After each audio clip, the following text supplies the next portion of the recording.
Hello વિદ્યાર્થી મિત્રો, સ્વાગત છે તમારું ફરી એકવાર તમારી પોતાની YouTube channel SS Gujarat education પર મિત્રો. અને આજે આપણે જોવાના છીએ ધોરણ 11 SVC વિભાગ ઈમાં આપણે સોલ્યુશન જોઈશું અને એનું સોલ્યુશન આપણે જોઈશું. તો વિભાગ ઈનું સોલ્યુશનમાં આપણે વિભાગ સીનું સોલ્યુશનમાં નહીં, વિભાગ સીનું છે એના SVCમાં ભાગ 2માં પ્રકરણ નંબર 5નું સોલ્યુશન મિત્રો જોવાના છીએ.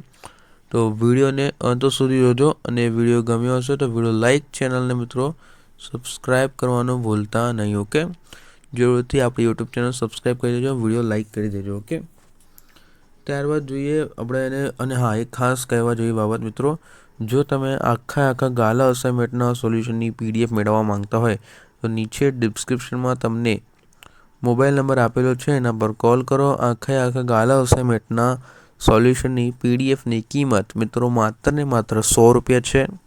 તો તમે એક કોલ કરીને મેળવી શકો છો. તો જરૂરથી નીચે ડિસ્ક્રિપ્શનમાં આપેલ મોબાઈલ નંબર પર કોલ કરીને આખા ગાલા અસાઇનમેન્ટના સોલ્યુશનની PDF મેળવી લેજો. ઓકે, કેમ કે તમારી પરીક્ષા પણ નજીક આવી રહી છે, તો PDF તમારી જોડે હોય તો સારું રહે વાંચવા લખવા માટે એમ.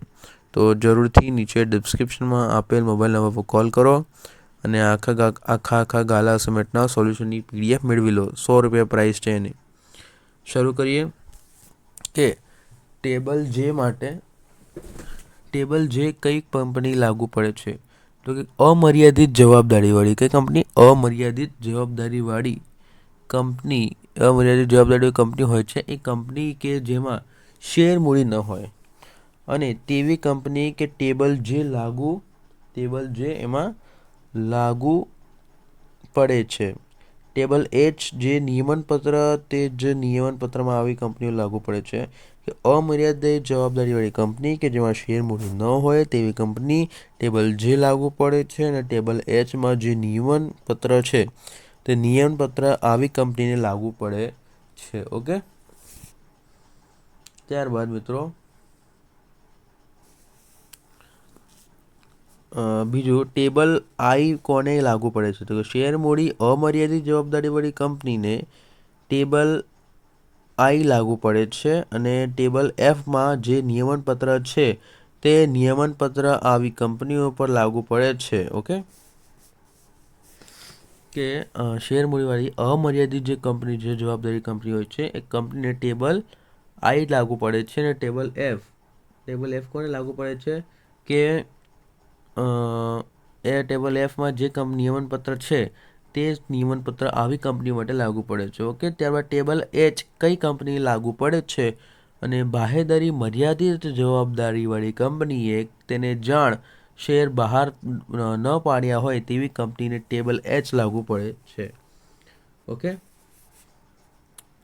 બાહેધરી મર્યાદિત જવાબદારીવાળી કંપની કે જેણે શેર બહાર ન પાડ્યા હોય તેવા કંપનીને ટેબલ H લાગુ પડે છે.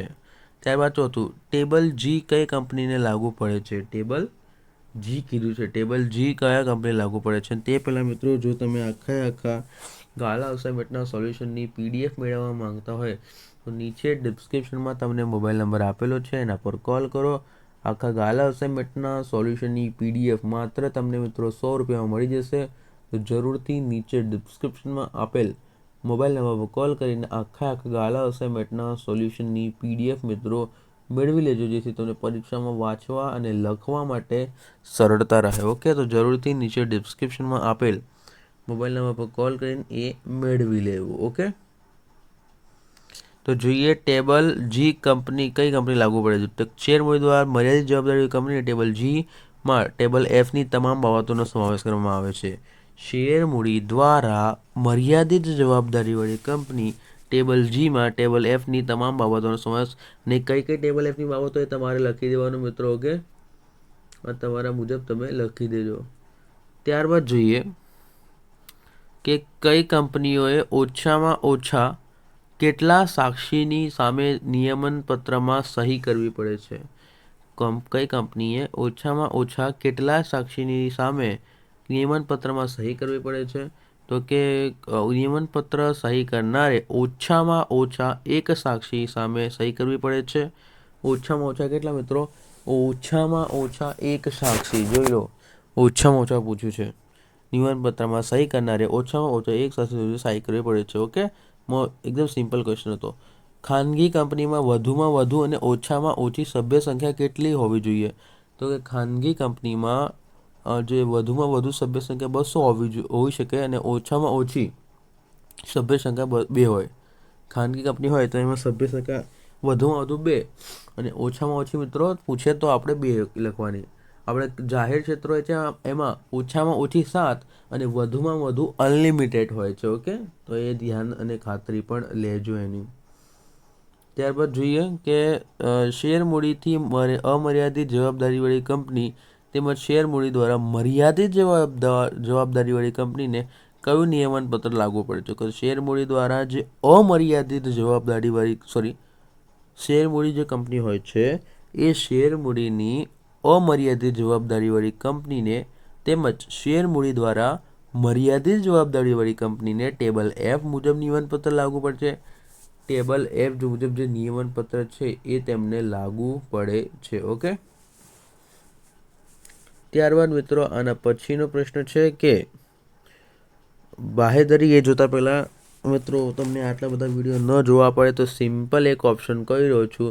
આ કોલ કરીને આખા ગાલા અસાઇનમેન્ટના સોલ્યુશનની PDF મેળવી લો, જેથી તમને વાંચવામાં સરળતા રહે અને તમારી પરીક્ષાની તૈયારી ઝડપી થાય. ઓકે, તો જરૂરથી નીચે ડિસ્ક્રિપ્શનમાં આપેલ મોબાઈલ નંબર પર કોલ કરીને એ મેળવી લેજો. ઓકે, ત્યારબાદ બાહેધરી દ્વારા મર્યાદિત કંપની કે જેને શેર મૂડી હોય તેવી કંપની તેમજ બાહેધરી દ્વારા મર્યાદિત જવાબદારી કંપની કે જેને શેર બહાર પાડ્યા ન હોય અને તેવી કંપનીને કયું કંપની નિયમન લાગુ પાડે છે? તો કઈ કંપની છે નિયમન લાગુ પડે છે? તો એમાં કંપનીમાં જસ્ટ ફોર 1 મિનિટ.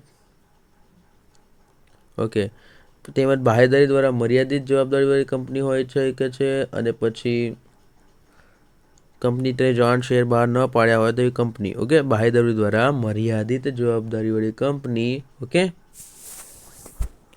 જેને શેર મૂડી બહાર શું કીધું છે? શેર મૂડી બહાર તેવા કંપનીને તેમજ બાહેધરી દ્વારા મર્યાદિત જવાબદારી કંપનીને કે જેને શેર બહાર ન પાડ્યા હોય તો એ કંપનીને કયું નિયમનપત્ર લાગુ પડે છે? તો કે બાહેધરી દ્વારા મર્યાદિત કંપની કે જેને શેર મૂડી હોય તેવી કંપની ટેબલ F મુજબ નિયમનપત્ર લાગુ પડે છે અને તેમજ બાહેધરી દ્વારા મર્યાદિત જવાબદારીવાળી કંપની કે જેને શેર બહાર પાડ્યા ન હોય તેવા કંપનીને ટેબલ H મુજબ કંપની નિયમનપત્ર લાગુ પડે છે. કંપની H મુજબ એ કંપનીનું નિયમનપત્ર લાગુ પડે છે. ઓકે, ત્યારબાદ જોઈશું મિત્રો 9મા નંબરનો પ્રશ્ન. અને ચેનલ સબસ્ક્રાઈબ, વિડીયો લાઈક કરતા રહો. ભાઈ આટલા તમારા માટે સોલ્યુશન કરી રહ્યા છે. જો તમને બતાવું કેટલા વાગે છે, ઉપર જુઓ મિત્રો 1:55 AM થઈ રહી છે. એટલે સમજી શકો છો કેટલા વાગ્યા સુધી તમારું સોલ્યુશન કરવા માટે અમે આતુર છીએ. રાત્રેના 1 વાગી ગયા છે, છતાંય અમે લોકો તમને સોલ્યુશન પ્રોવાઈડ કરી રહ્યા છે. જોઈ લો, આ સચ્ચાઈ છે આપણી. કોઈ આટલા રાતે સુધી તમને કરાવશે નહીં. આપણે સ્ટાર્ટ કરીને બેસી ગયા છે તમારા માટે ફક્ત ને ફક્ત. ઓકે, જોઈ લો. હવે આ સોલ્યુશન પર આપણે જોઈશું આગળ 9મા નંબરનું. ટેબલ F કઈ કંપનીને લાગુ પડે છે? શું ટેબલ F છે એ કઈ કંપનીને લાગુ પડે છે? તો કે ટેબલ F છે નીચેના પ્રમાણોની કંપનીઓને ટેબલ F લાગુ પડે છે. પહેલું, બાહેધરી દ્વારા મર્યાદિત જવાબદારીવાળી કંપની કે જેને શેર મૂડી હોય. બાહેધરી દ્વારા મર્યાદિત જવાબદારીવાળી કંપની કે જેને શું હોય મિત્રો? શેર મૂડી હોય. શેર મૂડીવાળી અમર્યાદિત જવાબદારીવાળી કંપની, શેર મૂડી દ્વારા અમર્યાદિત જવાબદારી ધરાવે છે કંપની, એવી જે જવાબદારીવાળી કંપનીઓ છે એને પણ આ લાગુ પડે છે. ઓકે, આથી આ પ્રકરણમાં પૂરો થાય છે.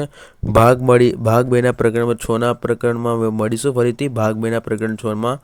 તો ચેનલ સાથે જોડાયો, વિડીયો લાઈક, ચેનલ સબસ્ક્રાઈબ કરીને રાખજો. ઓકે, મળીએ નેક્સ્ટ વિડીયોમાં. થેન્ક યુ ફોર વોચિંગ અને PDF માટે કોલ કરી દેજો મિત્રો.